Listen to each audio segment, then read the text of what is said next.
Etiquette by Joslynn Roth. Workplace etiquette. First impressions speak volumes. Oftentimes, people are judged by the first impression that they get. Wear appropriate workplace attire. Men should always wear dress slacks and a collared shirt. Women, they have a little bit more of a variety as to what they can wear. They can wear dress slacks and a blouse, or they can also wear skirts. If you're wearing a skirt, just remember to not have it be too short or too tight. You don't want your blouses to be too revealing either.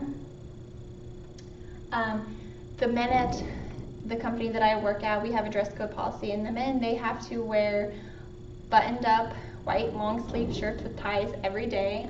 Even in the dead of the summer in the heat, that's what they're to wear. You don't want to let your tattoos or body piercings be visible. That's not the first thing that your clients or your customers want to see is a sleeved out arm with tattoos or the body piercings on your face. You want to accessorize lightly. Wearing, a necklace is fine, or a bracelet. Definitely not the bangles where they're clanking up next to each other all day long and it's very loud and noisy. Also, not that gaudy necklace. It's hot pink. That's not the first thing that you want. Your customers to see when they're coming to speak with you. Maintain good hygiene. You just want to make sure that every day you're clean and you're wearing clean clothes.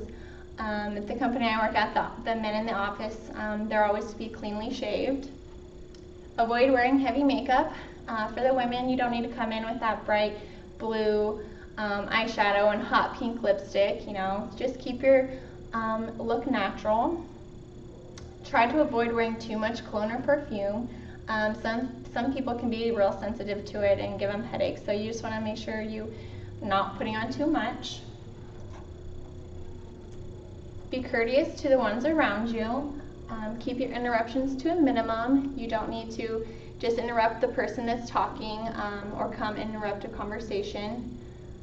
Respect your co-workers' workspace.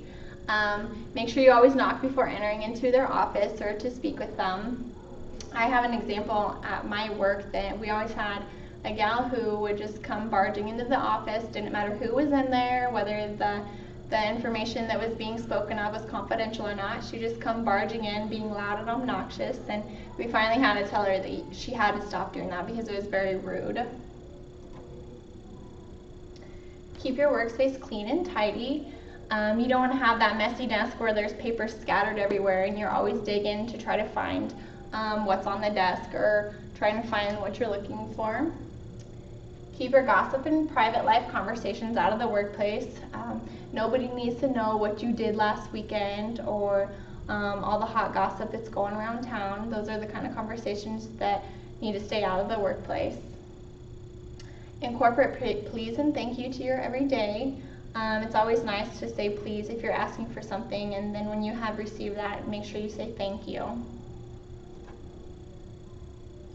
Business lunch etiquette. You want to make sure you always dress appropriately to business lunches, as if what you were wearing to the office that day. Make sure that it's just business appropriate.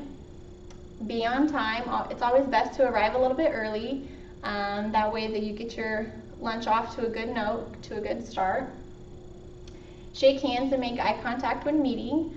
When you shake someone's hand and they have that limp handshake, that's not always the most exciting thing for you. That handshake that's nice and firm is always confident, shows signs of confidence. You can start off with small talk. You definitely don't want to start off with talking business right away. So whether you're talking about the weather or sports, just start off with small talk and not business at hand. Put your cell phone away. It's best to just put them on silent, put them in your purse, out of sight, out of mind. The person you're having lunch with can think it's very rude and insulting if you're constantly texting or answering calls while you are having lunch with them. Order something easy to eat. You don't want to order that spaghetti and it's slurping all over the place. Maybe a sandwich or a salad would be appropriate. And you also don't want to order the most expensive thing on the menu. Don't chew with your mouth opened.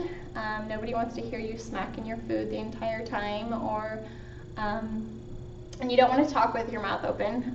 Sometimes when people talk and you have food in your mouth, that can be spit out, and that's very disgusting. Telephone etiquette. Always put a smile on your face when you're answering the phone. Don't let the phone ring more than 3 times, but also don't pick it up on the first ring. When you pick it up on the first ring, the caller can be caught off guard and they can forget what they're calling for or who they're calling for. You want to advise your employees to answer on the second or the third ring. Answer with a positive greeting such as good morning or good afternoon. Ask for permission to be put on hold. You always want to ask for permission just because the caller may not have time to be put on hold. In this case, you can always give them the option to leave a voicemail. When you're placing a call, you always want to make sure that you're always stating who you are and where you're calling from. I take a lot of employment verification calls, and I'm always catching myself asking the caller who they are and where they're calling from, because that's definitely not the first thing they come out and tell me. Just like do not talk with food in your mouth, you don't want to answer a phone with food in your mouth. If you have to leave the phone to go look for a file or have a conversation, it's best to place the caller on hold. They obviously don't need to be hearing all that background noise or conversation. Sometimes I always put the caller on hold as well because I'm having a conversation with my boss about the call that I'm taking. Avoid using slang terms when speaking with the caller. And you can end the call with a positive closure such as, thank you for calling or have a good afternoon.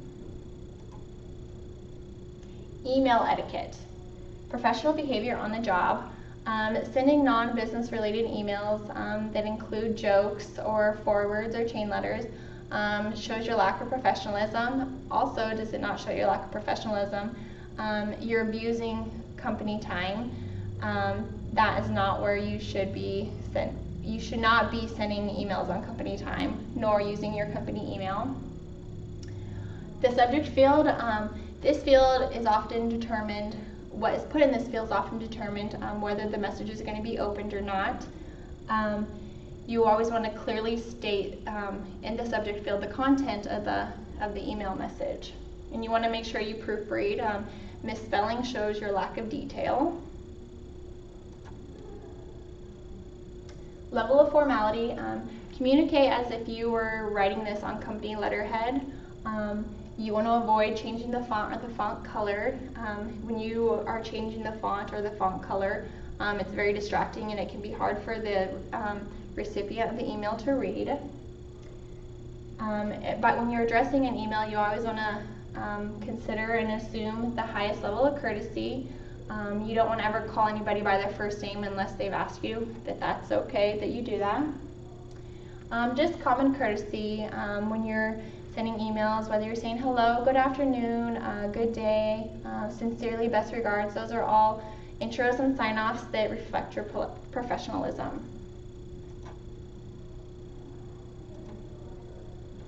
Thank you.